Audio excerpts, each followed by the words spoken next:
Praise the lord. అందరికీ వందనాలు. ఈ సాయంత్రం పూట మీ అందరికీ శుభాలు తెలియజేస్తున్నాను. అదేవిధంగా మనం మర్చిపోయినటువంటి దేవుని సేవకులు అప్పుడు బాలరాజు పెట్టి కూడా ప్రభు స్తుతిస్తున్నాను. Praise the Lord brother. నిజంగా మంచి సేవకులు, వాక్యము పరిచారకులు చాలా మంది ఉన్నారు. ఈరోజు చాలా సంతోషంగా ఉంది. కొంత అత్తరవాసనతో నిండినట్టు శనములతో నిండి ఉన్నది. దాన్ని బట్టి ప్రభుని నిజంగా స్తుతిస్తూ ఉన్నాం. రండి, మనము కాలయాపన చేయకుండా సరిగ్గా 8:05 అయింది. మీకు 10:05 కల్లా 2 గంటలు మీకు విడిచిపెడతాను. ఇందులో ఎటువంటి సందేహం లేదు. ఎందుకంటే ఈరోజు బుల్లెట్ ప్రూఫ్ గన్ మొత్తం మిషన్ గన్స్తో దయచేసి మీరేమీ బాధపడద్దు. మీ కొరకు చెల్లి చాలా చక్కటి ప్రేమ మీద కూడా ఏర్పాటు చేశారు. కాబట్టి ఏదేమైనప్పటికీ కూడా, ఎన్ని ఉన్నప్పటికీ కూడా దేవుని వాక్యం ఒకటి చక్కగా శ్రేష్టమైన మాట జ్ఞాపకం చేస్తున్న భోజన నిమిత్తము దేవుని పనిని ఏ చేయొద్దు, వాడు చేయొద్దు. భోజనం మీద మన కాన్సన్ట్రేషన్ అయితే దేవుని పని పాడైపోతుంది. కాబట్టి ఎంతమందికి భోజనం మీద కాన్సన్ట్రేషన్ లేదు? చేతుల తల్లి ఒక్క చేయలు ఎత్తవట్టు. నిజంగా లేదా? రండి, యెషయా గ్రంథము 51వ అధ్యాయం. Isaiah chapter 51. యెషయా గ్రంథము 51వ అధ్యాయము 3వ వచనము చదివిపెట్టు. యెషయా గ్రంథము 51వ అధ్యాయము 3వ వచనం చదువుతున్నాను. యెహోవా సియోనును ఆదరించుచున్నాడు, దాని పాడైన స్థలములన్నిటిని ఆదరించి దాని అరణ్య స్థలములను ఏదేను వలె చేయుచున్నాడు. దాని ఎడారి భూములు యెహోవా తోట వలె నగునట్లు చేయుచున్నాడు. ఆనంద సంతోషములను కృతజ్ఞతాస్తుతియు సంగీత గానమును దానిలో వినబడును. ఒక మాట నాతో చెప్పండి. ఆనంద సంతోషములు కృతజ్ఞతాస్తుతియు సంగీత గానమును దానిలో వినబడును.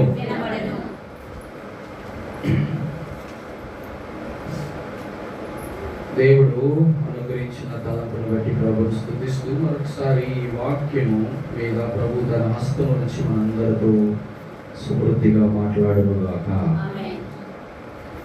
యెహోవా సియోనును ఆదరించుచున్నాడు.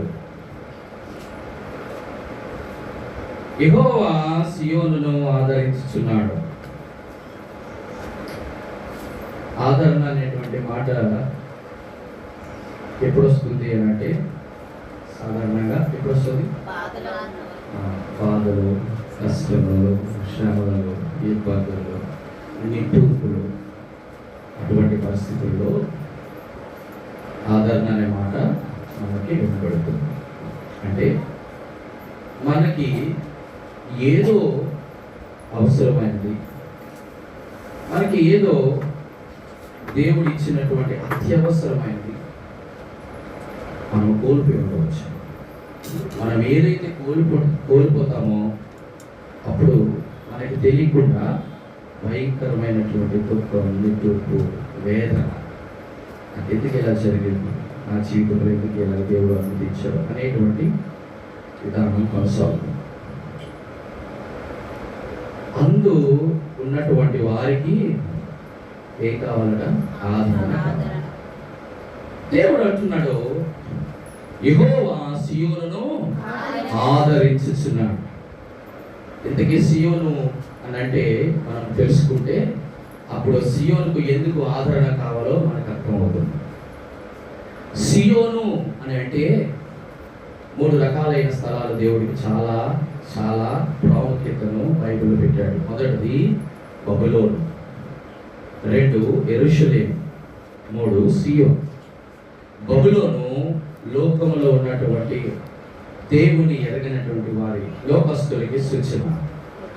రెండవది యెరూషలేము, అటు లోకము ఉంటుంది, ఇటు దేవుడు ఉంటారు. అంటే ద్వంద్వ మనసులు కలిగిన సియోను అంటే దేవుడు కోరుకున్న చోరు. అనగా దాని అర్థం ఏంటంటే అటు బబులోనులో ఉన్నటువంటి అన్యజనులను, ఇటు యెరూషలేములో ఉన్నటువంటి యూదులను ఇద్దరిని కలిపితే సియోను అనేటువంటి సంఘం దేవుడు ఏర్పరచుకున్నటువంటి మనుషులు అని జ్ఞాపకం చేసుకోవాలి. ఇప్పుడు సియోను అంటే ఏది? దేవుని సంఘం. సియోను అంటే దేవుని యొక్క బిడ్డలు. అటు అన్యజనులు, ఇటు యూదుల నుంచి దేవుడు ఏర్పరచుకున్నటువంటి వారు. అయితే దేవుడు అంటున్నాడు, ప్రభు అంటున్నాడు, సియోనుకు ఆదరణ చాలా అవసరం, ఇది అత్యవసరం. అందుకే దేవుడే సియోనును ఆదరిస్తున్నాడు. ఎందుకు సియోనుని దేవుడు ఆదరించాలా? ఎందుకో తెలుసా? సియోనుకు 7 శ్రేష్టమైనటువంటి విశేషణాలు ఉన్నాయి బైబిల్లో. నేను ఒకటి చెప్తాను, ఎందుకంటే అది తెలియకుండా మనము వాక్యంలోకి వెళ్ళలేము. చూడండి, మొదటి మాట ఇలా జ్ఞాపకం చేసుకుందాం. కీర్తన గ్రంథం 53:6. త్వరగా చదవండి. కీర్తనలు 53:6. సియోనులో నుండి ఇశ్రాయేలునకు రక్షణ కలుగుచున్నది. ఏం కలుగుతుంది? ఏం కలుగుతుంది అంటే సియోనులోని ఉన్నటువంటి వారు ఎటువంటి వారు? రక్షణ పొందిన వారు. నెంబర్ 2 రండి. కీర్తనల గ్రంథం 20వ అధ్యాయం. కీర్తన గ్రంథం 50వ అధ్యాయం 2వ వచనం. కీర్తన గ్రంథం 52. పరిపూర్ణ సౌందర్యము గల సియోనులో నుండి. చాలు, సియోనులో ఏముంది అంటే పరిపూర్ణ సౌందర్యం ఉంది. దేవుని బిడ్డలు దేవునికి చాలా చాలా కాదు, పరిపూర్ణ సౌందర్యము కలిగిన వారు. లోకంలో ఉన్నటువంటి వారు కాదు. 2 3 కీర్తన గ్రంథం 76:2. కీర్తన గ్రంథం 76:2. త్వరగా. కీర్తన గ్రంథం 76:2. షాలేములో ఆయన గుడారం ఉన్నది, సియోనులో ఆయన ఆలయం ఉన్నది. ఆయన ఆలయం సియోనులో ఏమున్నది? దేవుడు నివసించు స్థలం. అందుకే సియోనుకు అంత ప్రాధాన్యత. దాని అర్థం ఏంటి? సియోన్ అంటే ఏం చెప్పాను? దేవుని సంఘం. దేవుని సంఘం అంటే నీవు నేను మనం అందరమే. సియోన్ అంటే వ్యక్తిగతంగా తీసుకుంటే నీవు నేనే. దేవుని యొక్క ఆలయం అట నువ్వు. దేవుడు నీలో నివసిస్తున్నాడు. అందుకే చెప్పండి, మనము దేవుని ఆలయం ఉన్నారు. ఏం చెప్పినాను? 4. నేను ఎక్కువ చెప్పను, ఎందుకంటే సమయం అయిపోతుంది. నేను వర్తమానం ముగించాను. కీర్తన గ్రంథం 128:5. త్వరగా. కీర్తన గ్రంథం 128:5. సియోనులో నుండి నిన్ను ఆశీర్వదించును. సియోనులో what is there in the sign? There is a huge blessing, abundant blessing. సియోనులో ఉన్నటువంటి వారికే ఆశీర్వాదం. మా ఆశీర్వదింపబడిన ప్రజలు ఉన్నారు సియోనులో. ఆలోచన చేయాలి ప్రతి ఒక్కటి. దేవుడు అంటున్నాడు, చూడండి, కీర్తన గ్రంథం అందుకంటే ముందుగా యెషయా గ్రంథం 2:3. త్వరగా చదవండి. యెషయా గ్రంథం 2వ అధ్యాయం 3వ వచనం. ఆ కాలమందు సియోనులో నుండి ధర్మశాస్త్రము, యెరూషలేములో నుండి యెహోవా వాక్కు. చాలు, సియోనులో నుంచి ఏమి వెలువడుతుంది అంటే దేవుని వాక్యం. దేవుని వాక్యము వెల్లడి చేసేటటువంటి స్థలం సియోన్. అంటే దాని అర్థం ఏంటి? నీవే సియోన్ అయితే, దేవుని సంఘమే సియోన్ అయితే, అందులో నుంచి ఏం వెళ్ళాలా? దేవుని యొక్క వాక్యం బయటికి రావాలా. అది దేవుని యొక్క ధర్మశాస్త్రము వెలువడేటువంటి స్థలం సియోను. చూడండి, యెషయా గ్రంథం 31:9. చాలు, ఇంకా నీకు చెప్పలేను, నేను సమయం అయిపోతుంది. యెషయా గ్రంథం 31:9. దాసులగుదురు, నీతి చేత వారి ఆశ్రయ దుర్గము కలిసిపోవును. వారి అధిపతులు ధ్వజమును చూచి భీతి నొంది వెనకదీయుదురని యెహోవా సెలవిచ్చుచున్నాడు. సియోనులో ఆయన అగ్నియు, యెరూషలేములో ఆయన యొక్క కొలిమియు. అమ్మా, this is the last and final very important thing. అగ్ని ఉంది సియోనులో. ఏముంది? అగ్ని అంటే ఏంటి? నిత్యము బలిపీఠం మీద నిత్యము అగ్ని మండుచుండవలెను. అంటే అర్థం ఏంటో తెలుసా? నువ్వు ఎప్పుడు కూడా మండేటటువంటి దేవుడి కొరకు రోషము కలిగి పౌరుషము కలిగి బ్రతకాలా. అటువంటి సియోనుకు ఏమైనా అవసరం వచ్చింది? ఎందుకయ్యా? అయ్యో సియోను, రక్షణ పొందిన వారు ఉన్నారు కదా, మీరే కదా దేవుని ఆలయము, సౌందర్యము, దేవుడు ఎంతో అద్భుతమైన అందం, అంటే ఆయన కోరికల అందం కలిగిన వారు కదా. అరే అంత వాక్యం వెలువడుతుంది కదా, అంత ఆశీర్వాదము, అంత అగ్ని ఉన్నటువంటి ఈ స్థలము ఈరోజు ఎలాగైపోయిందంటే 3 విధాలుగా మార్చబడింది. ఎలా మార్చబడిందనా? మొదటిది పాడుగాను, అరణ్యముగాను, ఎడారిగా. అది మాట చదువుతున్నప్పుడు ప్రభా ఇగో నీ సహోదరి ఇంటి దగ్గర ప్రభా నేను ఏం చెప్పాలి ప్రభా, ఏం చెప్పాలి? దేవుడు బయలుపరిచిన మాట. ఎందుకు సియోను ఎట్లా అయిపోయింది? ఇంత గొప్ప ఆశీర్వాదాలతో ఉన్నటువంటి ఈ సియోను దేవుడు కోరుకున్నది ఆదరించినటువంటి అర్థం ఏంటో తెలుసా? మీకు 3 విషయాలు చెప్తాను. చూడండి, ఒక మాట జ్ఞాపకం చేస్తున్నాను. యెషయా గ్రంథము 54:11. యెషయా గ్రంథము 54. గాలి వాన చేత కొట్టబడి ఆదరణ లేక ఉన్నదానా, నేను నీలాంఛనములతో. నెంబర్ 1, సియోను ఆదరించే దేవుడు మొట్టమొదటి ఏం చేస్తాడంటే సియోను కట్టడానికి పూనుకుంటున్నాడు. God wants to build again. ఎందుకు కట్టాలా అంటే ఏదో జరిగింది, పడైంది, అరణ్యంగా మారింది, ఎడారిగా మారిపోయింది. రెండవది యెషయా గ్రంథం 51:16. యెషయా గ్రంథం 51:16. నేను ఆకాశమునకు స్థాపించినట్లు వేయినట్లును నా జనం నీవే అని సియోనుతో చెప్పునట్లును నీ నోట ఉంచి నా చేతి నీడలో ఏం చేశాడు? ఆయన చేతి నీడలో కప్పి. ఆదరించే దేవుడు చేసే రెండో పని ఏంటో తెలుసా? ఆయన చేతి నీడలో కప్పి ఉన్నాడు. కప్పడం అంటే ఏరికి సూచన తెలుసా? కప్పడం అంటే అర్థం ఏంటి? పైకొప్ప. ఎందుకు? ఆశ్రయముగా ఆయన రెక్కలతో నిన్ను కప్పును. జాగ్రత్త. సియోను అంటే నీవే చెల్లి, తమ్ముడా. దేవుడు నిన్ను కట్టాడు, దేవుడు మనల్ని కప్పుతున్నాడు. యెషయా గ్రంథం నుంచి కీర్తన గ్రంథం దగ్గరికి వెళ్దాం. కీర్తనలు 132:13. త్వరగా చదవండి ప్రియమైన వాళ్ళ, టైం అయిపోతుంది. యెహోవా సియోనును ఏర్పరచుకుని ఉన్నాడు, తన నివాస స్థలముగా. దేవుడు నిన్ను కోరుకున్నాడు. God's desired place is Zion. అంతే, ఇంకేమీ లేదు. దేవుడు నిన్ను కోరుకున్నాడు. సియోను ఈ రోజు ఆదరించడానికి కారణం ఏంటో తెలుసా? నిన్ను కోరుకున్నాడు, నిన్ను కదల్చగా కాపు కాస్తున్నాడు. దేవుడు నిన్ను కట్టాలని ఆశపడతాడు. అందుకు దేవుడు ఎంత గొప్పవాడు కదా. ఆదరణ అంటే ఈ 3. దేవా ఈ ఆదరణ నాకు కావాలి. అందుకే దావీదు భక్తుడు అంటాడు ప్రతిసారి, దేవా ఈ ఆదరణతో నన్ను ఆదరించేది. ఈ ప్రపంచంలో బైబిల్లో 7 ఉన్నాయి ఆదరించేది. అందులో శ్రేష్టమైనది ఏంటో తెలుసా? నీ వాక్యము చేత నా ప్రాణమును ఆదరించుచున్నావు అంటాడు. ఇటగా ఈ ప్రపంచంలో నన్ను ఆదరించింది దేవుని వాక్యం తప్ప మరొక్కటి కాదు. ఆయన కట్టువాడు, ఆయన కాపు కాచువాడు. ఆయన ఇప్పుడు ఇవన్నీ చెప్పడానికి సమలేదు, నేను ఒక్కటి చెప్తాను. ఆదరించినప్పుడు దేవుడు చేసే మొట్టమొదటి పని ఏంటో తెలుసా? ఆయన కడుతున్నాడు. ఎందుకు కట్టాలి తెలుసా? ఆ తర్వాత మాట అంటాడు, సియోను నిన్ను ఆదరించుచున్నాను, కానీ పాడైన స్థలములను ఆదరించాలి. ఇప్పుడు ఏం చేయాలా?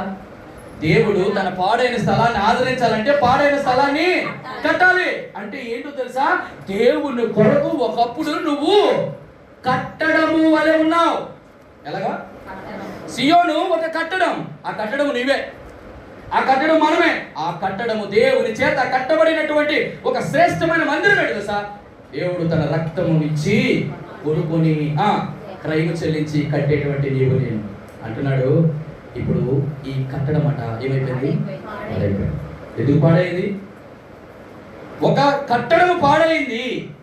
కట్టడం అంటే ఆయన దృష్టిలో ఆయన ఇల్లు. సియోన్ అంటే ఆయన ఇల్లే కదా, ఆ సంఘమే కదా.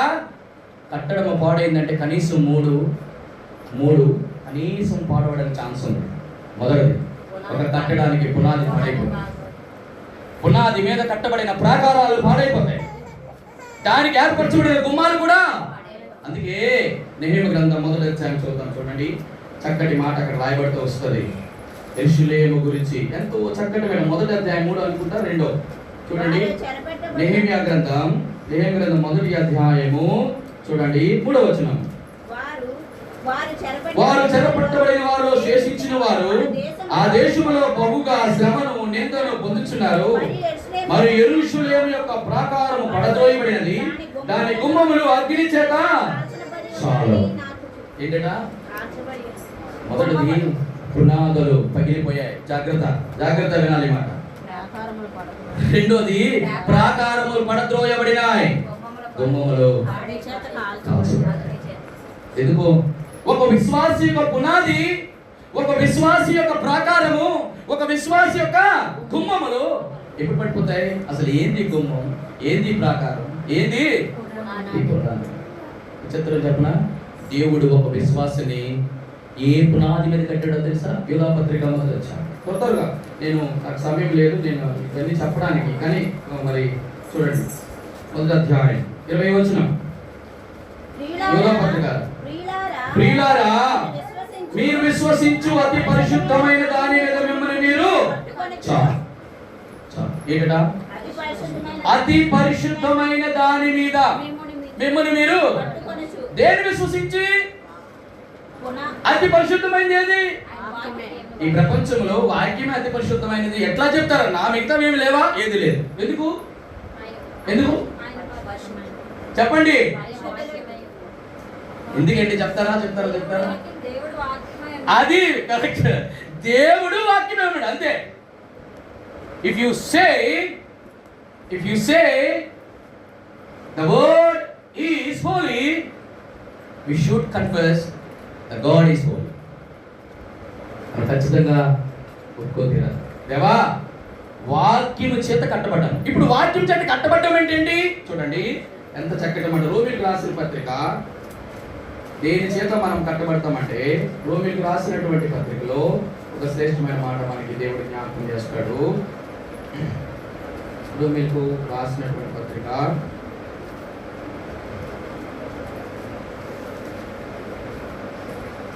రోమీయులకు రాసిన పత్రిక 10వ అధ్యాయము 7వ వచనం.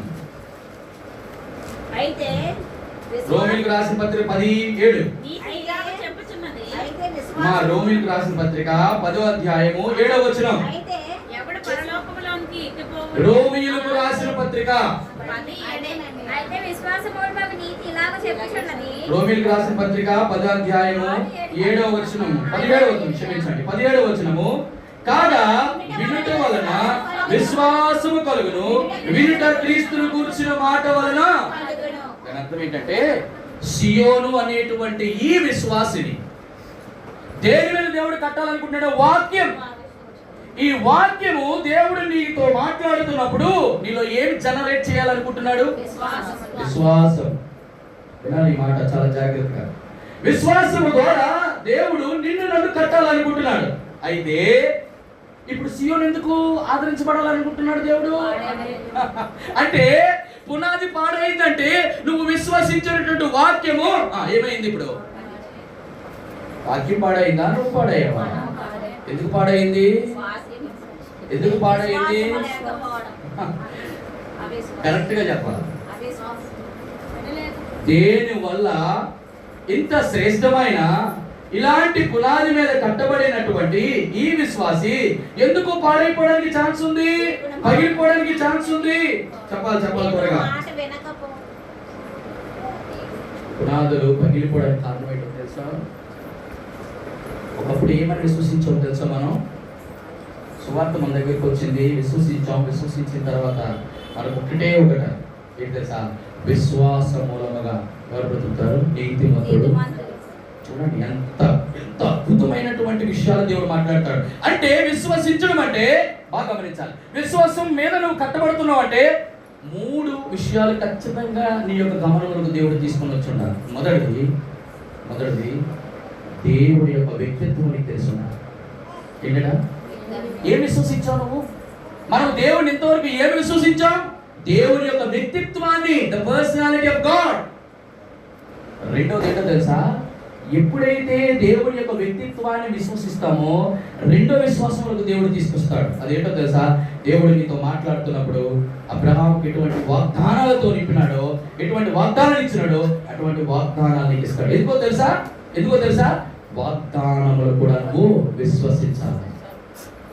ఆయన వ్యక్తిత్వాన్ని విశ్వసించాం, ఆయన వాగ్దానాలు విశ్వసించాం. మూడోది ఏం చేస్తాడు తెలుసా? ఆ వాగ్దానాలు ఎప్పుడైతే పరిపూర్ణతలోనికి నువ్వు తీసుకురాబడుతున్నావో ఆటోమేటిక్గా దేవుని యొక్క వాక్యాన్ని విశ్వసించడం ఆరంభము. ఇప్పుడు మీకు అర్థమైన మాట మీకు ఏంటంటే, విశ్వాసం అనేటువంటి పునాది మీద దేవుడు నిన్ను ఏ విధంగా కడతాడంటే, మొదటిది ఆయన వ్యక్తిత్వాన్ని రుజువుపరుచుకుంటున్నాడు, ఆయన వాగ్దానం నెరవేర్చుకుని రుజువుపరుచుకున్నాడు, ఆయన వాక్యాన్ని నీ జీవితంలో, నా జీవితంలో నెరవేర్చాలనుకుంటున్నాడు. ఆ విశ్వాసం అనే పునాది మీద దేవుడు నిన్ను నన్ను కట్టాలనుకుంటున్నాడు. మరి ఎందుకు సియోను ఆదరించబడాలి? ఇప్పుడు ఏదైతే ఒకప్పుడు విశ్వసించావో, ఏం విశ్వసించావు? ఆయన వ్యక్తిత్వాన్ని, ఆయన వాగ్దానాలని, ఆయన. ఇప్పుడు ఏమైందో తెలుసా? సియోను విశ్వాసములు ఏమైనదో తెలుసా? చెప్పండి. పాడైపోవడానికి, విశ్వాసం పడిపోవడానికి, పగిలిపోవడానికి కారణం ఏంటంటే దేవుని యొక్క వ్యక్తిత్వమైన అనుమానాలు వచ్చేసినాయి. దేవుని యొక్క వాగ్దానాల మీద అనుమానాలు, సందేహాలు.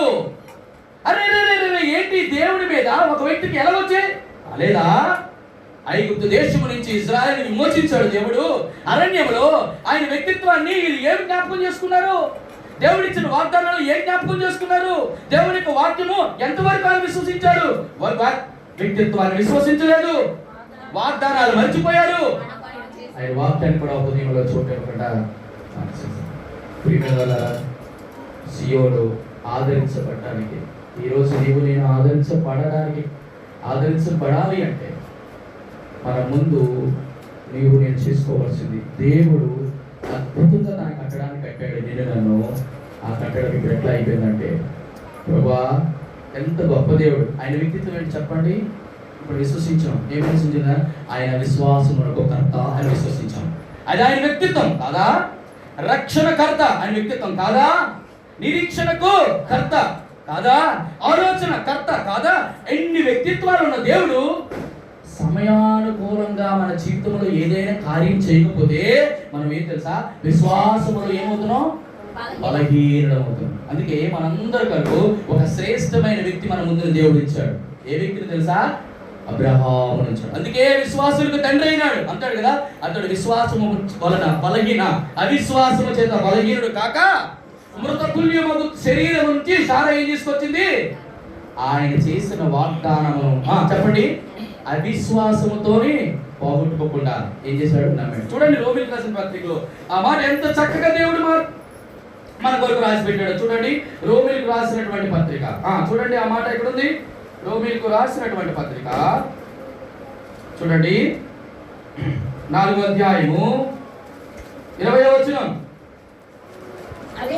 అవిశ్వాసం వలన దేవుని వాగ్దానమును గురించి సందేహింపక దేవుని మహిమపరిచి ఆయన వాగ్దానం చేసినది నెరవేర్చుటకు సమర్థుడని రూఢిగా విశ్వసించి తమ్ముడా, దేవుడి నీ జీవితంలో నేను కట్టాలని ఆశపడుతున్నాడు. దేవుడు మనలా ఆదరించాలనుకుంటున్నాడు. ఎలా తెలుసా? ఏమైనా ఆదరించాలనుకుంటున్నాడో తెలుసా? బిడ్డ, ఒకప్పుడు నేను ఎలా కట్టానో తెలుసా? విశ్వాసం అనే పునాది మీద నేను కట్టబడ్డావు. ఎలాగా?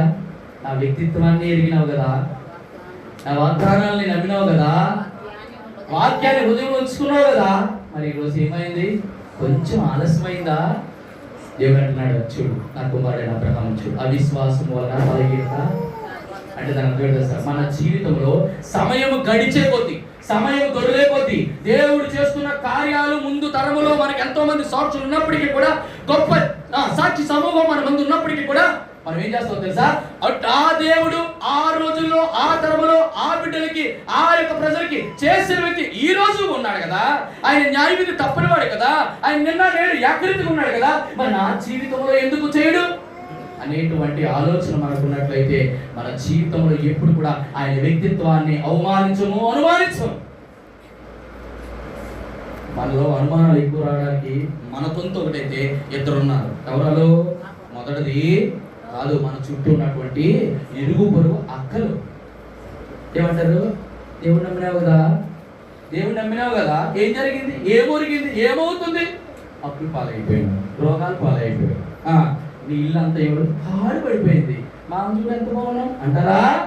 దేవుడు అంటున్నాడు, చెల్లి తమ్ముడా, దేవుని వ్యక్తిత్వం ఎరిగి దేవుని వాక్యమును హృదయంలో స్థిరపరచుకొని దేవుని వాగ్దానం మీద అబ్రాహాము అంటాడు, ఏమన్నాడు తెలుసా, అవిశ్వాసం మనం బలహీనపరచబడలేదు కానీ దేవుడు చేసిన వాగ్దానములనిచ్చి నెరవేర్చువాడు నీవే,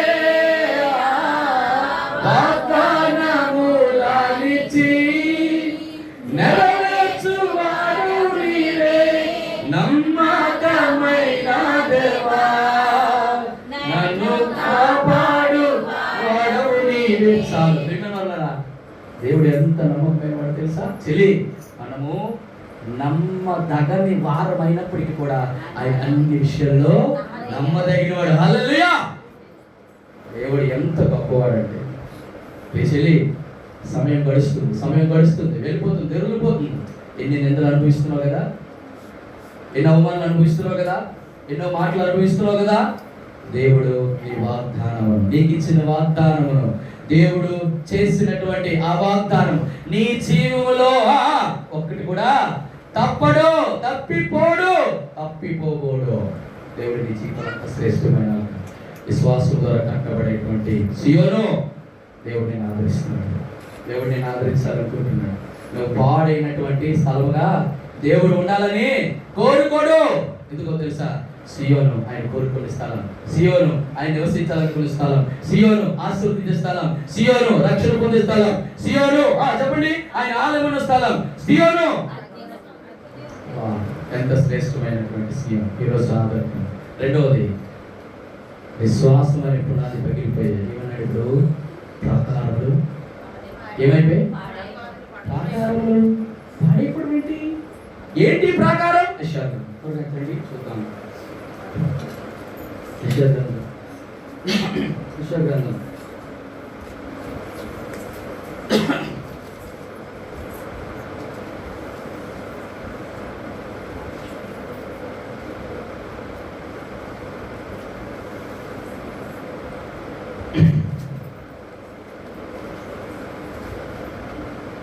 మీకు ఎన్నోసార్లు ఈ మాట చెప్పుకుంటాను. 60వ అధ్యాయం 18వ వచనం, గ్రంథం 60వ అధ్యాయం 18వ వచనం. ఇకను నీ దేశమున బలత్కారమైన మాట వినబడదు, నీ సరిహద్దులలో పాడు అను మాట గాని నాశనమను మాట గాని వినబడదు. రక్షణయే నీకు ప్రాకారములనియు ప్రఖ్యాతి నీకు మమ్మలని నువ్వు చెని. తమ్ముడా, రెండోది, దేవుడు తన ప్రాకారాలు ఏమేసాడో తెలుసా, రాళ్లతో కాదు, ఏంటా రక్షణ అనేటువంటి ప్రాకారం నీకు వేసాడు. మీరు అనొచ్చు, అన్నా ప్రాకారం ఎందుకన్నా అని మీరు అంటే, చూడండి సామెత గ్రంథం 25:28. ప్రాకారము లేక పాడైన పురము ఎంతో. చాలు. దాని అర్థం ఏంటి? ఒకవేళ కానీ ప్రాకారం లేకపోతే పాడైపోయింది. ఏది పాడైపోయింది? సియోను పాడైపోయింది. ఇప్పుడు కావాల్సింది ఏంటో తెలుసా? ప్రాకారం. ఇప్పుడు ఏం చేసాడో తెలుసా? ఈ రక్షణని పాడు చేయాలని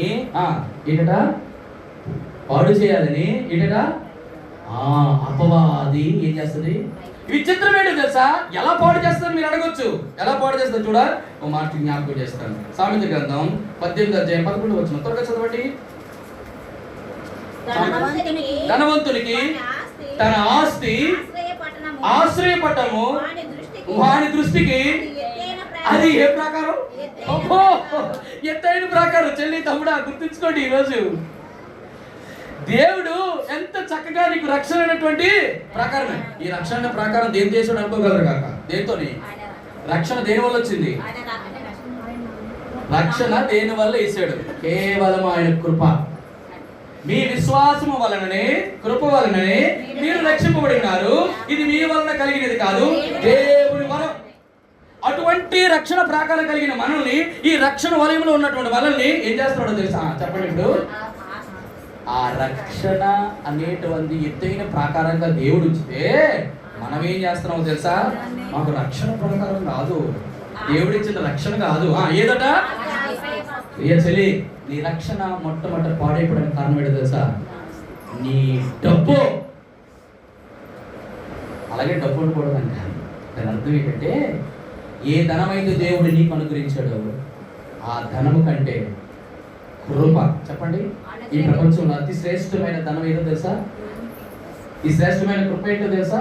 అదే ధనం. అందుకే అంటాడు కదా, యేసుక్రీస్తు కృపను మీరు ఎరుగుదురు కదా, ఆయన ధనవంతుడైండియు మన నిమిత్తము దరిద్రుడాయను.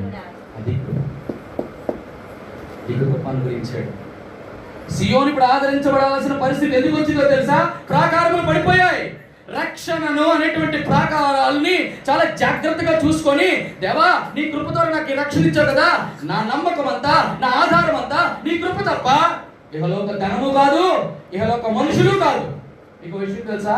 కొంతమంది దేవతలను కూడా ప్రాకారంగా చేసుకున్నారు. కొంతమంది సముద్రాలని, సముద్రం అంటే ఎవరు అనుకున్నారుగా? లోకం. నాకు ఎవరున్నారు? బంధువులు నాకెవరున్నారు? పొరుగు నాకెవరున్నారు? చెప్పండి. ఉద్యోగం, జీతం, ఇల్లు, పొలాలు, భవనాలు. విచిత్రం చెప్పరా? పాడైన పురము ఎంతో. చెప్పండి. ప్రాకారం లేక నీ ధనము నీ ప్రాకారం అయితే, డబ్బు, మనుషులు ఎంతమంది ఎవ్వరు ఏదున్నా సాతాను గోడు లోపల రావడానికి ఎవరు కూడా కనీసం వినుము అంటే కూడా కనీసం ఆపలేరు. ఎందుకు తెలుసా? వీళ్ళందరూ కూడా నీ రక్షణ అనేటువంటి ఆ గొప్ప ప్రాకారాన్ని, చెప్పండి, అపవాది లోపలికి వచ్చి ఆ రక్షణ ఎదుగుతున్న నీ ఆత్మీయ జీవితాన్ని, చెప్పండి, ఎవరు ఆపలేరు. కానీ ఒక్కటి దేవుడు అంటాడు తెలుసా? ఆ రక్షణ ప్రాకారాన్ని నువ్వు చాలా జాగ్రత్తగా. అందుకే అంటాడు, రక్షణ అనేటువంటి దేవుడు ఉచితంగా ఇచ్చాడు, కానీ రక్షణని కాపాడుకోవడం మాత్రం మన బాధ్యత. అందుకే మీ సొంత రక్షణను మీరు ఒడుగుతో పైకుతో ఏం చేయాలి? సియోను దేవుడు ఆదరించాలనుకుంటున్నాడు. రక్షణలో ఏ రోజైతే యేసు ప్రభువుని విశ్వసించి మారు మనసు పొంది బాప్తిస్మలో నువ్వు సాక్ష్యం ఇచ్చావో, నువ్వు రక్షించబడింది ఈ రోజు రక్షణ నువ్వు ఎలా కొనసాగిస్తున్నావు? రక్షణలో ఉన్నావా? రక్షణ ప్రకారం ఉందా? రక్షణ ప్రకారం ఆల్రెడీ కలిగేశాడు. మూడింతలు కలిచేశాడు. ఎవరికి? యోబుకి. నీకును, నీ కలిగిన దానికిను. చెప్పండి, చదువుతారా? మొదటి అధ్యాయం చదవండి. యోబు గ్రంథం. రక్షణ ఉద్రికే లేదు. ఆ మాటను మనం చాలా జాగ్రత్తగా పట్టుకోవాలి. నీవు అతనికి ఎన్నో చెప్పినానా? 1:10.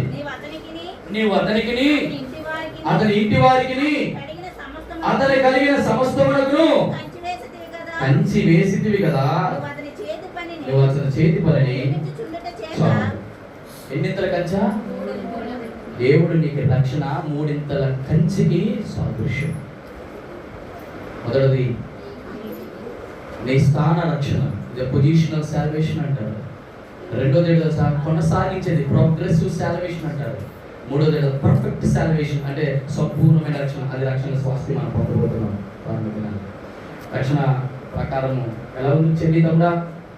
ఇక్కడ కూర్చున్న వారు మన జీవితాల్లో రక్షణ పొందుకున్నాం అనే మాట కానీ ఆ రక్షణ ప్రకారాన్ని తిట్టపరుచుకొని జాగ్రత్తగా కాపాడుకునేటువంటి స్థితిలో ఉన్నా అయితే నీలో వణుకు భయంతో బ్రతకాలి. అప్పుడు ఏమంటాడు తెలుసా? ఎట్టి పరిస్థితుల్లో నీ ప్రకారము పడిపోదు. మొదటిది పగిలిపోదు, రెండోది ప్రకారం పాడైపోయింది, మూడోది ఏం చెప్పాడు? గుమ్మం ఏం జ్ఞాపకం చేస్తుంది? గుమ్మం ఎందుకు పెట్టినారు నాన్న? ఇప్పుడు గోడ ఉంది, గోడకి లేకుండా గుమ్మం లేకపోతే ఏమవుద్ది? లోపల ప్రవేశం అవ్వదు కదా. దాని అర్థం ఏంటి తెలుసా?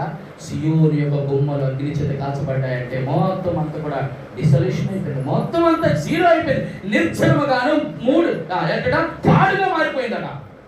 అంటే క్రైస్తవుని యొక్క జీవితం, దేవుని బిడ్డలు, దేవుని యొక్క జనం ఎలా మారిపోయారంటే అగ్ని చేత కాల్చబడ్డారు.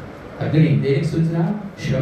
శ్రమల చేత కాల్చబడి అందుకే అగ్ని వంటి మహాశ్రమలు అంటాడు పేతురు రాసిన పత్రిక 1వ అధ్యాయంలో. అటువంటి శ్రమల చేత మనము ఏంటంటే కాల్చబడుతున్నప్పుడు గుమ్మాలు లేకుండా పోయేట. అమ్మా, నీ గుమ్మాలు కొన్నిసార్లు మూయబడవచ్చు, తలుపులు వేయబడవచ్చు, వెళ్ళడానికి స్కోప్ లేకపోవచ్చు. ఎందులోకి వెళ్ళాలి? గుమ్మాల ద్వారా ఏం వెళ్ళాలి? లోపలికి వెళ్ళాలి. లోపలికి వెళ్ళేటువంటి పరిస్థితి అంటే దాని అర్థం ఏంటంటే ఇక్కడ ఆత్మీయం గమనించవలసిందంటే ఎటువంటి అరే మార్గం లేదంటే అర్థం ఏంటి? నాకు ఏ మార్గం తోచడం లేదు, ఏం చేయాలో అర్థం కావడం లేదంటే దాని అర్థం ఏంటి తెలుసా? ఒక చక్కటి మాట జ్ఞాపకం చేస్తుంది చూడండి. హోషేయ గ్రంథం 2వ అధ్యాయం 15వ వచనం. హోషేయ గ్రంథం 2వ అధ్యాయం 15వ వచనం. అక్కడ నుండి దానిని తోడుకొని వచ్చి దానికి ద్రాక్ష చెట్లు నిత్తును ఆకోరు అనేటువంటి శ్రమగల లోయను దేవుడట. ఏ ద్వారం ఇది? తమ్ముడా, దేవుడట మూయబడిన, కాల్చబడిన, నిర్జనమైనటువంటి ఆ గుమ్మాలన్నిటికీ దేవుడు అంటున్నాడు ఇంకా ఆశ లేదు, నాకు ఇంకా ఆశ లేదు, ఏం జరుగుతుందో తెలీదు, ఏమవుతుందో తెలీదు, అన్ని ద్వారాలు మూసిపోయాయి. నేను అంటాను, దేవుని వాక్యం సెలవిస్తూ ఉంది సార్, శ్రమ కలిగిన ఆకోరు లోయను ఏంటడా చెప్పండి, మూయబడితే ఆ ఆకోరు లోయనే, ఆ శ్రమగల లోయనే, ఆ కుప్పనే, ఆ రాళ్ళ కుప్పనే ఏం చేస్తాడు తెలుసా? నిరీక్షణ ద్వారంగా మారుస్తాడు. ఎటువంటి మారుస్తాడు అంటే అర్థం ఏంటి తెలుసా? అన్ని మూసిపోయి నాకు నిరీక్షణ లేదు, అయిపోయింది అనుకున్న టైంలో దేవుడు ఏం చేస్తాడు తెలుసా? అంటే దాని అర్థం ఏంటి తెలుసా? గుమ్మము నిరీక్షణ ద్వారానికి సూచన. ఈరోజు ప్రాబ్లం ఏంటంటే మనకు అన్ని బాగుంటే మనం ఆటోమేటిక్గా ఏంటంటే ఇంకేం లేదు, హ్యాపీ, ఇంకేం ప్రాబ్లం లేదు. కానీ నిజంగా అన్ని మూసుకుపోయిన తర్వాత విశ్వాసం మీద ఎక్కడైతే కట్టబడ్డామో చెప్పండి, ఏ రక్షణ ప్రాకారంలో ఉన్నామో చెప్పండి, ఆ నిరీక్షణ అనేది ఫైనల్ స్టేజ్. ప్రతి ఒక్కరు కూడా అన్ని అయిపోతాయి. మానవుని యొక్క అంతిమ స్థితి ఏదో తెలుసా? విశ్వాసం కాదు, రక్షణ కాదు, ఫైనల్ ఏంటి? That is the final. రేపొద్దున ప్రభు రాబోతున్నాడు.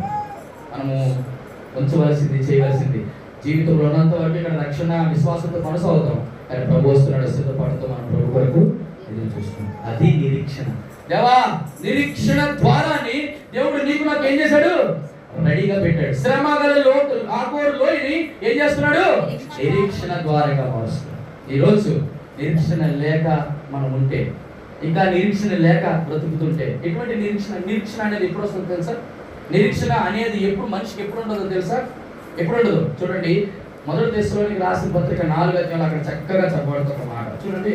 1 దశలోనికి రాసిన మనకి చాలా బాగా పరిచయం ఉన్నటువంటి మాట. 1 దశలోనికి రాసిన పత్రిక 4:13, సహోదరులారా నిరీక్షణ లేని ఇతరుల వలె మీరు దుఃఖపడకండి. అంటే అర్థం ఏంటి? ఏ వ్యక్తికి అయితే నిరీక్షణ లేదో వాళ్ళు ఏముంటది? దుఃఖం ఉంటది. కానీ నిరీక్షణ వాడికి ఏముంటది? సంతోషం ఉంటది. దేవునికి స్తోత్రం. ఈరోజు నీవు దేవుడు చెప్పనట నిరీక్షణ ద్వారంగా దేవుడే మారిపోతున్నాడు. యేసుక్రీస్తు ప్రభువారు నిరీక్షణ ద్వారంగా మారుతున్నాడు. కారణం ఏంటో తెలుసా? సియోను ఇప్పుడు పాడైనటువంటి స్థితిలో ఉంది, ఆదరించాలనుకుంటున్నాడు. దేవుడు సియోను మొట్టమొదటిగా పాడైన తన యొక్క కట్టడాన్ని ఏం చేస్తున్నాడు తెలుసా? పునాదులని, ప్రాకారాలని, గుమ్మాలని తిరిగి కట్టాలనుకుంటున్నాడు. ఇది మొదటిది. ఇలాగ ఎంతమంది అయితే మన కట్టడాలని పడగొట్టుకుంటున్నామో దేవుడు తిరిగి తన కృప ద్వారా ఏం చేస్తున్నాడు? పాడైపోయిన దాన్ని తిరిగి ఆదరించాలనుకుంటున్నాడు. ఈ మొట్టమొదటి పాడైన కట్టడంలో దేవుడు చూపించే ఆదరణ 3 స్థాయిలో మనం చూసుకోవచ్చు. నిరీక్షణ కలిగి ఉందామా? రక్షణ కాపాడుకుందామా? విశ్వాసంతో అవిశ్వాసంతో ఎప్పుడు అవిశ్వాసం అనేది మన జీవితంలో రాకూడదు. రక్షణ అనేటువంటి ప్రకారం చాలా జాగ్రత్తగా కాపాడుకుందాం. నిరీక్షణతో దేవుని కొరకు ఎదురు చూద్దాం. ఇది ఏంటి? ఆత్మ సంబంధమైన ఒక విశ్వాసం యొక్క. రెండోది ఏమన్నాడు? అయిపోయింది సమయం. చెప్పండి. రెండోది దాని అరణ్య స్థలమును ఏదోను. అరణ్య స్థలాన్ని ఏదోను. అరణ్యం అంటే సింపుల్ గా మన జ్ఞాపకం బైబిల్ చెప్పిందంటే లోకం. అరణ్య స్థలాన్ని ఏమంటాడు? అరే సియోను అరణ్యం ఎందుకు మారింది? ఈ చిత్రం అదే కదా, అందుకే ఆదరించబడాలి. సియోను అరణ్యం. అరణ్యం అంటే లోకం. లోకంలో కనీసం 7 ఉన్నాయి. అందులో మొదటి ఏంటో తెలుసా? లోకంలో మీకు శ్రమ కలుగు, అయినను ధైర్యం తెచ్చుకోండి, నేను లోకమును. దాని అర్థం ఏంటో తెలుసా? శ్రమ ఇచ్చేటటువంటి, శ్రమ పొందేటటువంటి, శ్రమ కలుగు చేసేటటువంటి లోకములో ఏమైపోయింది? సియోను కట్టడం. నీవు నేనే ఏమైపోయినావు? ఇప్పుడు లోకానుసారిగా మారిపోయినావు.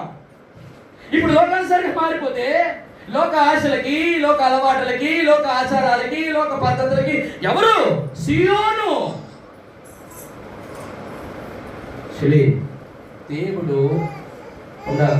దేవుడు నిన్ను నన్ను ఏ స్థితిలో ఉంచాలనుకుంటున్నాడు? ఉన్నతమైన స్థితిలో ఉంచాడు. ఆ యొక్క ఆత్మీయ జీవితం నుంచి ఎక్కడికైనా అరణ్యం మారిపోతుంది. ఎందుకన్నా నాకు ఈ శ్రమలు, ఎందుకు ఈ దుఃఖం, ఏంటన్నా బాధలు, ఇంట్లో పరిస్థితులు సరిగ్గా లేవు, నా భర్త మారలేదు, భార్య మారలేదు, పిల్లలు మారలేదు, ఎందుకన్నా, ఎందుకు ఎందుకు ఎందుకు? సియోను, నువ్వు సియోనువు. దేవుడు సియోను ఏం చేయాలనుకుంటాడు? ఆదరించాలనుకుంటున్నాడు. శ్రమ కలిగినటువంటి నీ జీవితం, శ్రమ కలిగినటువంటి నీ బ్రతుకులు, మన బ్రతుకులు దేవుడు ఏమంటున్నాడు తెలుసా? నేను నిన్ను కట్టువాడను, నిన్ను కాపాడువాడను, నిన్ను కొడుకున్నవాడు. కాబట్టి ఏం చేస్తున్నాడు తెలుసా? శ్రమ అనేటువంటి అరణ్యం అనేటువంటి ఈ లోకానుసారిగా మారిపోయిన నిన్ను నన్ను దేవుడు ఏంటంటే విడిచిపెట్టడు. అరే లోకంలో కలిసిపోయాడు కదా, లోకంలోకి వెళ్ళిపోయాడు కదా, లోకంలో అనుభవిస్తున్నాడు కదా, లోక వ్యసనంలో బానిసైపోయాడు కదా. ఒక్కసారి ప్రభు విషయంలో వారు రక్షణ బాప్తిజం తీసుకున్న తర్వాత దేవుడు మరి యాకోబు వెంటాడినట్టు నిన్ను నన్ను వెంటాడు. ఎంతవరకు వెంటాడు తెలుసా? ఆయన ప్రేమ అంతము వరకు ప్రేమిస్తాడు. లోకములో తన వారిని యేసుక్రీస్తు కదా అంతము వరకు ప్రేమించాడు. ఎంత గొప్ప ప్రేమ కలిగిన దేవుడు. లోకంలో ఉన్నప్పుడు లోకంలో రేరే వ్యసనాలు పాడైపోతున్నావురా అని చెప్తే దేవుడు అంటే వెళ్ళవయ్యా. అనేక సార్లు పరిశుద్ధాత్మ దేవుడు లోపల నుంచి ఏం చేస్తుంటాడు? నేను హెచ్చరిస్తుంటాడు. మనస్సాక్షికి చెప్పండి, అరే చురకాలు తీస్తుంటాడు. అయినప్పటికీ కూడా మారిపోతాయి. కష్టపడి బాధపడి ఒక్కోసారి కృంగిపోతుంటాడు, బాధపోతుంటాడు. ఆ పరిశుద్ధాత్మ తిరుగుబాటు చేసినప్పుడు కూడా నిన్ను విడిచిపెట్టి ఎల్లక ఏం చేస్తారు సార్? నా కుమార్తె దూరం వెళ్ళిపోయాడు. విచిత్రమైన సార్, దేవుడు మొదటిసారి హెచ్చరిస్తాడు, తర్వాత గద్దిస్తాడు, 3సారి ఖండిస్తాడు, 4వసారి అప్పచెప్తాడు. అప్పుడు ఏమవుతుంది తెలుసా? ఎక్కడ వరకు తీసుకెళ్తాడు తెలుసా? పందుల పొట్టు వరకు తీసుకెళ్తాడు. అప్పుడు కాక మన బుద్ధి రాదు. ఎక్కడ వరకు?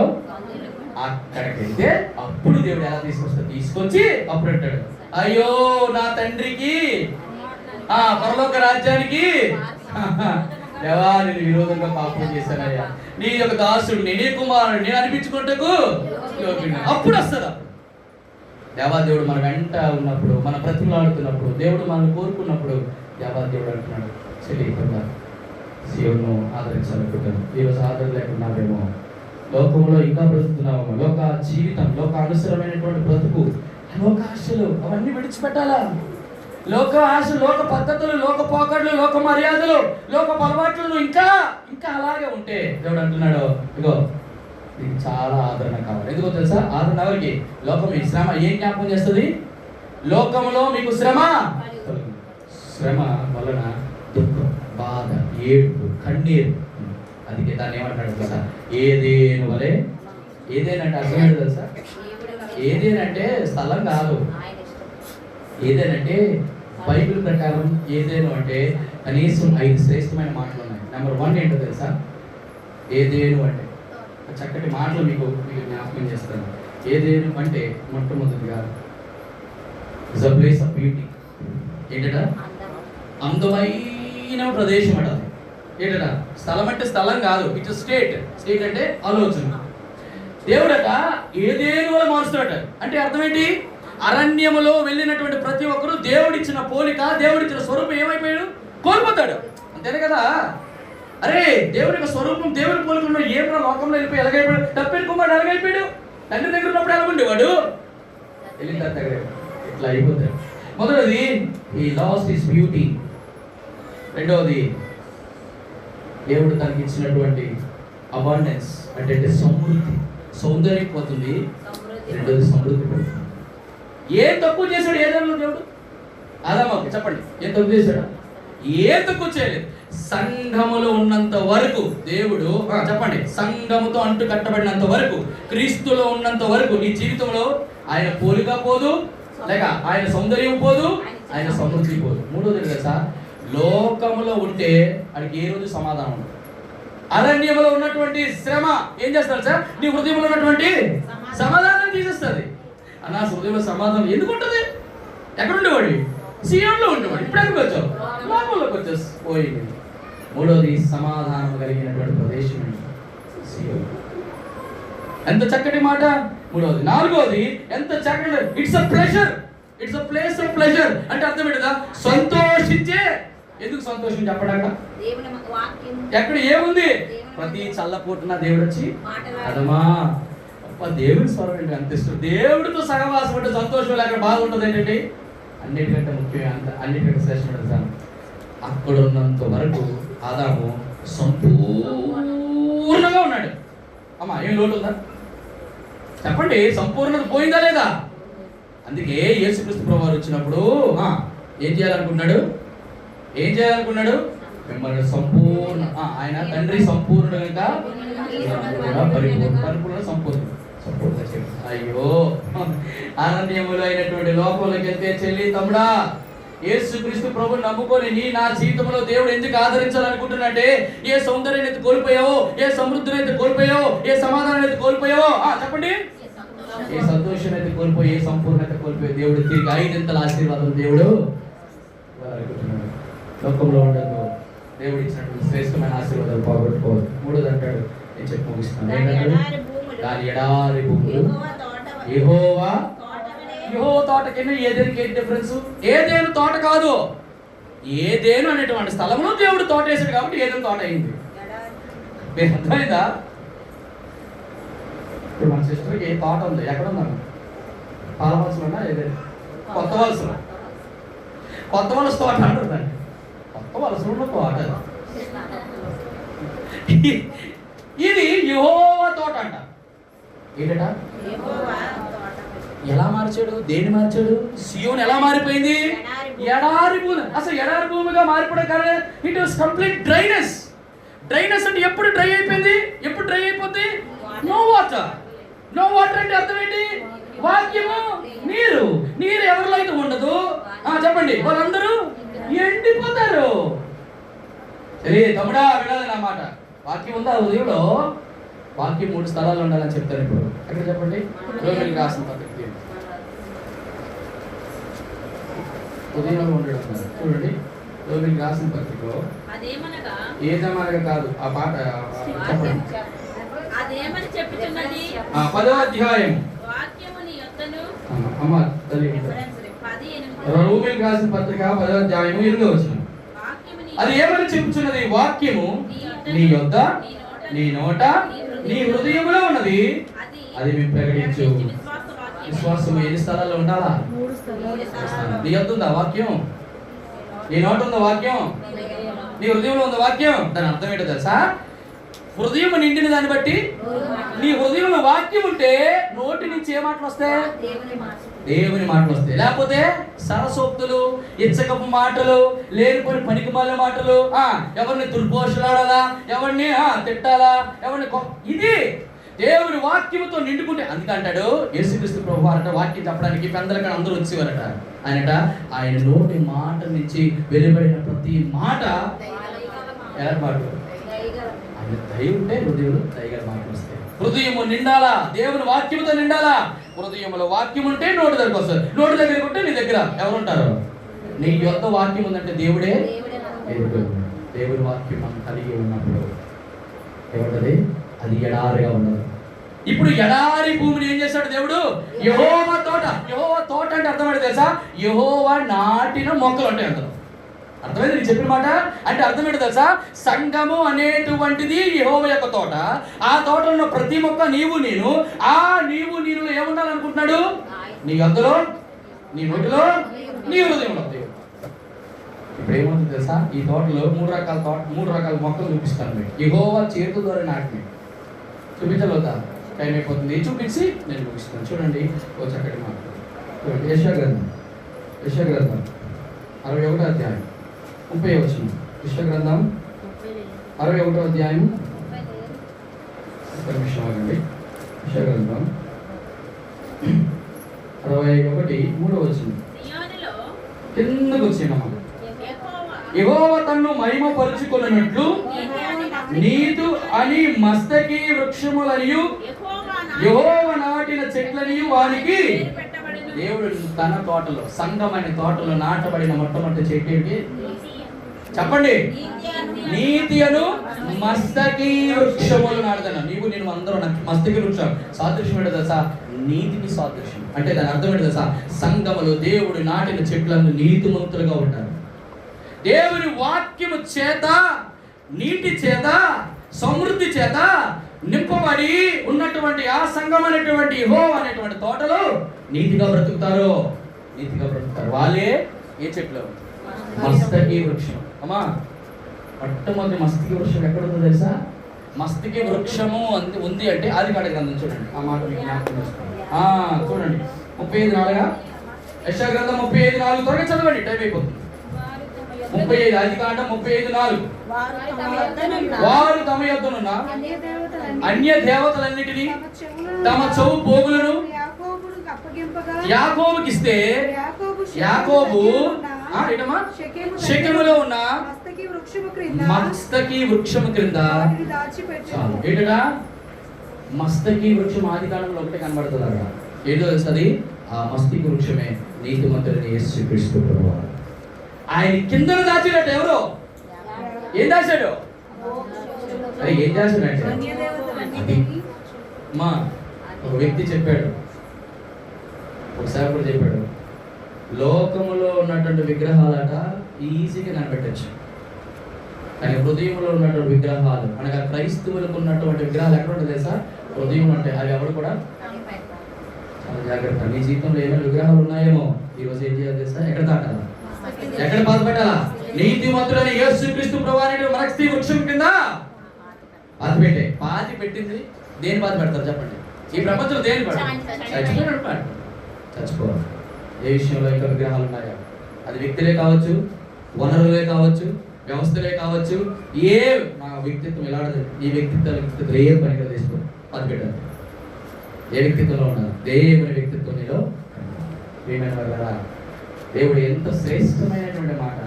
దేవా, నా జీవితంలో ఎడారిగా మారిపోయిన నా జీవితాన్ని తిరిగి నువ్వు నాటిన తోటలో ఒక మొక్క వల్ల చేయ్యా. ఏం చేయాలనుకున్నాడు? నీతిమంతులు ఉంటారు. నీతిమంతులు నాటిన చెట్లు అంటారు. రెండో చూడండి, ఆ మాట జ్ఞాపకం చేస్తాను. కీర్తన 108:16. కీర్తన 104:16. క్షమించండి, 104:16. త్వరగా. యెహోవా వృక్షములు ఆయన నాటిన లెబోనోను దేవదారు వృక్షములు. ఏంటా? దేవదారు వృక్షములు ఎవరు నాటారు? ఆయన నాటిన తోటలో దేవదారు వృక్షాలు ఉన్నాయి. ఎక్కడ నాటాడు? ఎక్కడ నాటినాడు? యెహోవా తోట అయినా అరే ఎక్కడి నుంచి తీసుకొచ్చి ఎక్కడ నాటాడు? ఎక్కడి నుంచి ఎక్కడ తీసుకొచ్చి ఎక్కడ నాటాడు? ఐగుప్తులో, ఐగుప్తు నుండి పెరిగి తెచ్చినాడు. సంగ ద్రాక్ష తోటలో నిన్ను నాటినాడు. తర్వాత ఎరువు వేసి నీరు కట్టినాడు. తన స్వాస్థ్యముగా కనపరచినాడు. ఫలించకుండుట నీకు న్యాయమా? యజమాని సహనముతో చిలకలాగా ఎంత చక్కగా స్వరాలు పాడుతున్నారు. దేవుడు చక్కటి స్వరాలు ఇచ్చాడు. కానీ చిత్రం ఏంటంటే అలాగా నీతిమంతిగా జీవించాడు. రెండో మాట చూడండి, కీర్తన గ్రంథం 104:16 ఏమన్నాడంటే యెహోవా నాటిన మరో చెట్లు ఉన్నాయి. ఏదో తెలుసా? దేవదారు. దేవదారు ఎందుకు ఉపయోగించాడు దేవుడు తెలుసా మీకు? చూడండి, ఒక శ్రేష్టమైన మాట. యెషయా గ్రంథం 60:13 వచ్చిన త్వరగా చదవండి, అయిపోయింది. 5 నిమిషాల సమయం. యెషయా గ్రంథం 60:13 వచ్చిన నా పరిశుద్ధాలయపు అలంకారము నిమిత్తము లెబోనాను శ్రేష్టమైన దేవదారు వృక్షములను చాలు. ఏంటట? శ్రేష్టమైన దేవదారు వృక్షాన్నట ఆయన పరిశుద్ధ ఆలయము అలంకరణ కొరకు ఉపయోగించాడు. ఏంటి? దేవదారట ఎటువంటి చెట్లు తెలుసా? చూడండి ఆ మాట చాలా జాగ్రత్త జ్ఞాపకం. ఎస్కేల్ గ్రంథం 17:22. ఎస్కేల్ గ్రంథం 17:22 త్వరగా. ఎస్కేల్ 17:22. మరియు సెలవిచ్చినాడు, ఎత్తైన దేవదారు వృక్షపు చాలు. ఏంటంటే దేవవృక్షం ఎటువంటివి? ఎత్తైన దాన్ని ఏమంటామంటే ఆత్మీయ జీవితంలో ఉన్నత స్థాయి కలిగిన చెట్లు. ఈ ప్రపంచంలో ఆత్మీయ స్థాయిలో ఉన్నతంగా ఉన్నవారిని ఒకరే చెప్తారు. చెప్పండి, చాలా ఆత్మీయ స్థాయిలో చాలా ఉన్నతమైన వాడు అనే దాన్ని ఒక్కదాని మీద బేసే చెప్తాడు దేవుడు. ఏం చెప్పండి? ఎందుకలా అన్నాడు, నా పరిశుద్ధ ఆలయం అలంకారాన్ని నిమిత్తం దేవదారు వృక్షాలను తీసుకున్నాను, అది ఎత్తైనవై ఉండాలన్నాడు. ఏంటో ఎత్తైనవి? ఈ ప్రపంచంలో నాకు తెలిసి యేసు ప్రభు యొక్క సింహాసనానికి పైకి ఎగిరేది ఒకటే. ఏంటవి? శరాపులు. శరాపులు ఆయన పైగా ఎగురుచుండే నిలిచి ఉన్నవని యెషయాగ్రంథం 6:1 ఉన్నాయి. అంటే అర్థం తెలుసా? సింహాసనానికి పైకి ఎగరగలిగినటువంటి ఆ స్థాయిలో, ఉన్నతమైన స్థాయిలో ఉన్నటువంటి దేవదారు వృక్షాలు ఏమైనా శరాపులు ఒకటే. శరాపులు ఏమంటాడు? మహాదూతలు. వాళ్ళట మహాపరిశుద్ధులు. అందుకే 91 కీర్తనలు అంటారు కదా, యెహోవా ఎన్నటెన్నటికి పరిశుద్ధతయే నీ మందిరానికి అదే అలంకారం. అందుకే దీన్ని పరిశుద్ధ అలంకారములు ధరించుకొని అంటాడు. విన్నారన్నమాట. దేవుని యొక్క అలంకారాలు అంటే దేవదారు వృక్షాలు. దేవదారు వృక్షాలు కాదు, అది పాత నిబంధన, సొలొమోను పెట్టాడు. కానీ విచిత్రమైన ఈరోజు ఎవరైతే పరిశుద్ధత కలిగి బ్రతుకుతారో వారు దేవుని మందిరంలో చక్కటి అలంకారం. వాళ్ళే అలంకరణ దేవునికి.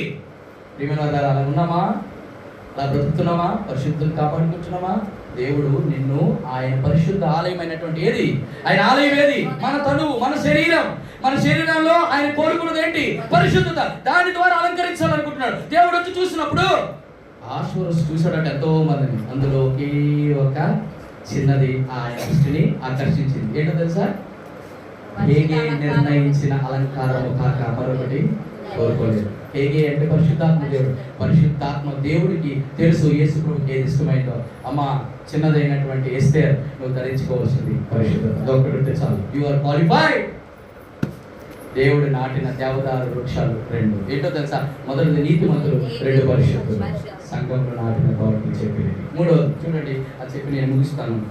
చూడండి చక్కటి మాట. సంఖ్యాకాండం 24:5 24:5 త్వరగా. యాకోబు నీ గుడారములు ఇశ్రాయేలు నీ నివాస స్థలములు ఎంతో రమ్యమైనవి, వాగుల వలె అవి వ్యాపించినవి, నది తీరమందుల తోటల వలెను, యెహోవా నాటిన అగరు చెట్ల వలెను నీళ్ళ యొద్దను. చాలు. ఏంటట? యెహోవా నాటిన మరో చెట్టు ఏంటి? అగరు. అగరు అంటే ఏది? అగరు చెట్లు అంటే ఏంటి? అగరు అంటే కాకరకాయ. సువాసనకు ప్రతీక. చూడండి పరమగీత గ్రంథం 4:14 4:14 అయిపోయింది. నా సందేశాన్ని ముగిస్తున్నాను. రండి. జటామాంసియు కుంకుమయు నిమ్మగడ్డయు లవంగ పట్టయు వివిధమైన పరిమళ తైల వృక్షములు, గోపరసములు, అగరు వృక్షములు. ఏంటట? పరిమళ ద్రవ్యములు కలిగినటువంటి చెట్లు. అంటే దాని అర్థం ఏంటి తెలుసా? దేవుడు తన సంఘమైనటువంటి తోటలో ఎటువంటి చెట్లు నాటాడు తెలుసా? పరిమళించి సువాసన కలిగిన వారుగా ఉండాలి. అంటే అర్థం ఏంటి తెలుసా? సాక్ష్యము కలిగిన వారుగా. ఏంటట? నీతిమంతులుగా బ్రతికేవారు, పరిశుద్ధతగా జీవించేవారు, సాక్ష్యము కలిగినటువంటి చెట్లే ఎక్కడ? యెహోవా తోట వలె చేశాడు. దేన్ని? ఎండిపోయిన ఎడారిగా మారిపోయిన సియోనుని తిరిగి ఏం చేశాడు? ఆదరించాడు.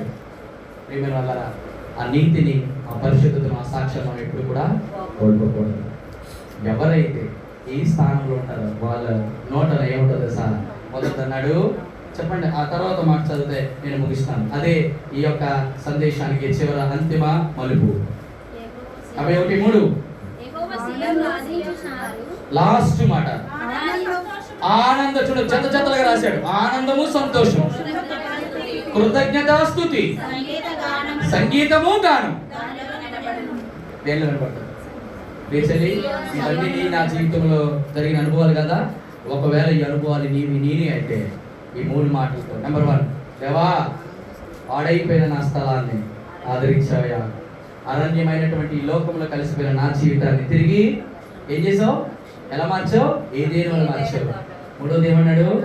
ప్రభా, ఎడారిగా నీరు లేని నిస్సారమైన నా జీవితాన్ని తిరిగి యెహోవా నాటిన తోటల వల్లే నన్ను చేసావు.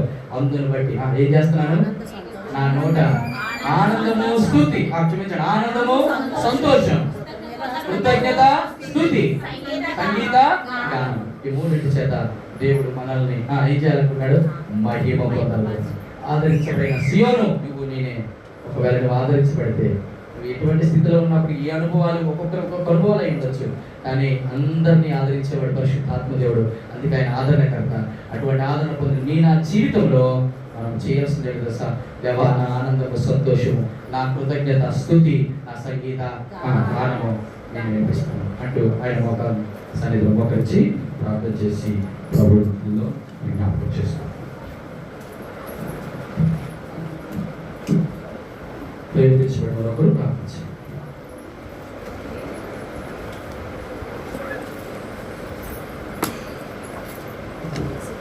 సమయం పోనివద్దు.